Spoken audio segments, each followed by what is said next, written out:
What's going on, everybody? All right, so we're sitting at just over 1,000 miles. I'm on my way into work. Figured I'd throw a little review out there, seeing some things that I noticed, some things that you should probably expect, give you a little bit of idea of what my driving is like and the type of commute that I'm in, because I think a lot of people get these trucks and run them on the freeway and put a heavy trailer behind them all day, and that's exactly what they're used for. I need mine to do two jobs. I need to get my family where we need to go, get ourselves to work, and I need it to tow the trailer that we're looking at picking up. So with that being said, here we go. Okay, just over 1,000 miles on this thing. All you noticeable types that can see this, that got good attention to detail, you see that I'm driving with tow haul, and I'll get to that reason why. So I can say that the 1,000 miles in this truck have been fantastic. I've been super impressed.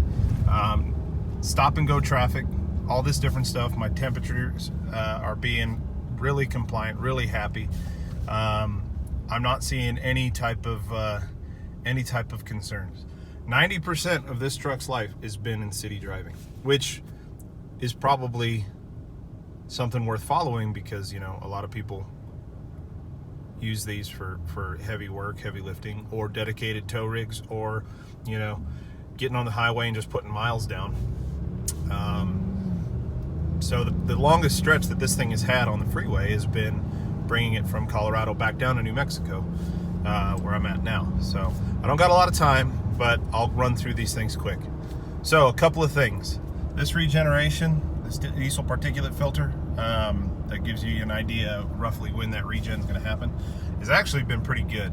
So I've noticed on the freeway, when you are driving, it is a pretty passive regeneration. It's almost, I don't want to say constantly going through it, but your def gauge definitely goes down quite a bit when you're driving freeway, because I think it's pushing def fluid and constantly going through like a regeneration process, similar to the passive regens that we've all read about, or some of you are aware of. Okay, so when it's doing that, you're not going through a lot. And I can tell you, the whole trip down over 500 miles, I didn't see this thing go up at all. Right now, let's fast forward a little bit. These past 3 weeks now that we've been doing city driving for the most part, it's been going up, right? And that makes sense, because stop and go traffic, so on and so forth. Not getting up to speed, you're going to put a little bit more soot back there. But I've been watching it, and it's been going down with regenerations, and I still try to be, a good diesel owner, and maybe 3 times a week get it on the freeway to take the freeway route home. Takes a little longer, but it's worth it. You got to take care of what you got. So let's get through some of these characteristics. One, this truck is the quietest truck, heavy duty. I know you got some people out there that are going to blow up the comment section, but heavy duty truck that I've been in, period. The things they've done between the windows and then just the isolation of everything that's going on outside compared to inside,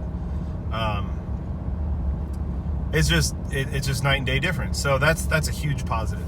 Okay, this truck does have the AISIN transmission, like I was saying in the previous video when I kind of did we just got it home, here's our new truck kind of once over first impression. So that being said, it shifts kind of like a commercial truck. And those that, I didn't grow up in a city, all right? I didn't grow up in a big area like this, but I did help out, working on some farm stuff and so on and so forth. And I put miles on many different trucks. And I can tell you that this one is more reminiscent of those kind of like those old farm trucks, right? Kind of a pause in between, shifting, and then when it shifts, she kind of hits a little hard. That kind of brings me to why I am sitting in tow haul. So I've been kind of playing with tow haul. So if you follow some of these other trucks, like for example, the L5P Duramax, right? The L5P Duramax with the AISIN transmission, and this is not the new one that's coming out. This is the previous generation. Tends to shift kind of hard in kind of city driving, right? Or stop and go, or things like that, in general shifting. I can tell you that in stop and go, like we're doing today, in the city type of driving, with tow haul on, the shifts are firmer and they're crisper. Okay, so if you're going to be driving around town, you might consider that. However, I will say that if you kind of get into it, if you take tow haul off and you get into it from a red light to a green, you know, when you step on a little bit, the shifts feel more committed. It's the, okay, we're getting up to speed, we're almost going to shift in, we're going to actually sit up on the brakes, and it kind of slams back down a little bit. It's kind of the nature of the beast. I can tell you when I had the 17, even though I had other issues with it, I didn't have the issues that I didn't have the heavy shifts. Now I know they did some updates to this, and that might be some of the mapping for the TCM and so on and so forth, but that's kind of where we're at with that. All right, let's keep going through this here. Let's go through, see if we can get to my average fuel economy. No trailer as of yet. Okay, so that's like when I set it up, when I got back. So 13 and a half. I can tell you we have a Ram 1500 that does the same thing. And the gas is about 20 cents more a gallon for it, where we're at here. So I'm not upset with that.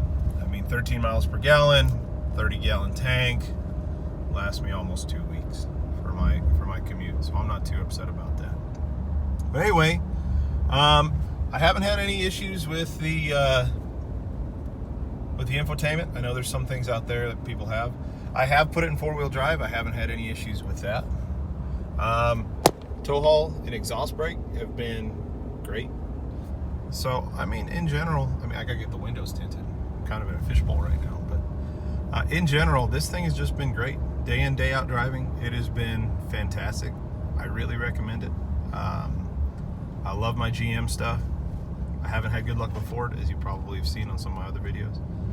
But one thing's for sure, they all have their issues. And now that I've owned all of them, I have an appreciation for all of them in their own way. But I don't see myself leaving Cummins anytime soon. Anyway, that's my update. I hope you guys are having a good one. Be good, be safe, take care of each other, and be in touch.